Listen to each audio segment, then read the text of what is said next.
Oi. Ja perhana. Nyt on niin hyvä fiilis, on lauantai. 19. päivä maaliskuuta. Ei kai se kauaksi mene, mutta tulipa eilen käytyä pitkästä aikaa keikalla ilman kameraa, ilman fotopassia. Mä pystyin nauttimaan 100% koko saamarin keikasta. Ja kuten ehkä joku teistä tietää, että mä oon jonkin sortin metallipää. Metallifani. Ja metallia on kuunnellut pienestä pitäen aina silloin, kun olikohan se 5- tai 6-vuotiaana mä Sedän C-kasettikätköltä löysin alkuperäisen Black Sabbathin Master of Reality C-kasetin. Siitä se juttu sitten lähti, että melkeinpä siitä lähtien on kuunnellut metallia muodossa jos toisessa. Mutta eilen oli Rytmikorjaamolla Seinäjoella semmonen pikku pumppu kuin Lost Society ihan täältä Suomenmaalta. Pojat ollut joku sen aikaa tuolla ulkomaan rundilla Lontoossa muun muassa ja jne.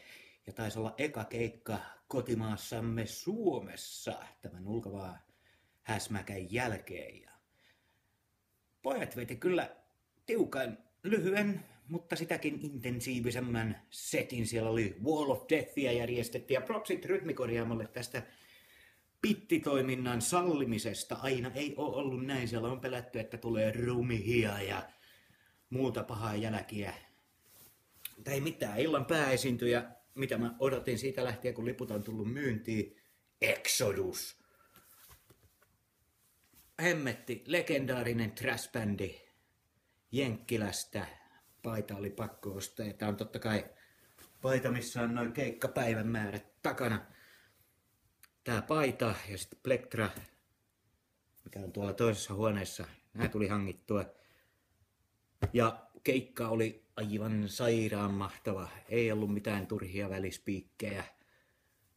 Jätkät veti, mitä veti. Se oli jotain uskomatonta.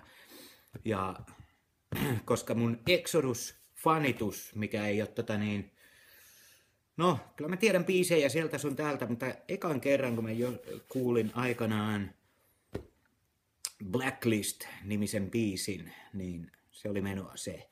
Mä en niiden uutta levyä kuunnellut niin paljon kuin pitäisi, mutta asia pitää korjata tänä viikonloppuna jo. Ja tässä kun on saanut nämä aamu- ja päiväruteinit hoidettua, niin pistetään Blood in Blood Out soimaan. Mutta keikka oli mainio, Blacklistikin siellä soitettiin, oli sitten spesiaalina muun muassa Vlad the Impaler, mitä ei ole ilmeisesti Suomessa ainakaan koskaan soitettu, näin kaverit ainakin sano. Ja tää oli eka kerta, kun mä tän yhtyeen näin, ja se oli kyllä kaiken arvosta, sen mä sanon. Jos teillä on mahdollisuus joskus nähdä Exodus, kun seuraavan kerran tulee Suomeen, niin menkää katsomaan. Jos teitä vähänkään metallimusiikki ja tommonen kunnon old school rässi muualtakin kuin Bay Area suunnalta kiinnostaa, niin menkää katsomaan. Ehdottomasti kaiken rahan ja vaivan arvosta. Menkää vaikka kauempaa. Setti on hyvä. Se on pitkähkö. En mä edes tiedä kauanko siinä meni.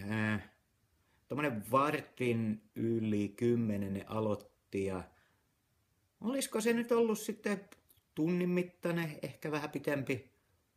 Ei mitään hajua, mutta mä olin kotona siinä joskus vartin yli puolen yö. Ja täältä on Seinäjoelle joku ehkä 100 kilsaa. Joka tapauksessa tämmönen pieni vlogautus tästä, mitä mä nyt eilen perjantaina teen. Kaikkea kivaa on tänne tulossa muun muassa uutta tulista settiä. Valitettavasti vieläkin mennään Poppamiehen tuotteissa, mutta niitä on paljon. Enkä ole mitenkään sponsoroitunut Poppamiehen toimesta. Tietysti se olisi kiva, että jos Poppamiestä kiinnostaa lähettää meikäläiselle jotain, niin ei muuta kuin kontaktia. Mut, meikäläinen vetää tästä mainiosta Minions-kupista lisää sumppia. Pelaillaan sitten tätä mun Shame of the Month-peliä, Blobs 3. Ja kuunnellaan siinä vaikka metallia samalla kun pelaillaan. Ei muuta kuin hyvää viikonlopun jatkoa teille. Toivottavasti teillä on mahtava lauantai, vielä mahtavampi sunnuntai, koska maanantaina alkaa taas työt. Moi!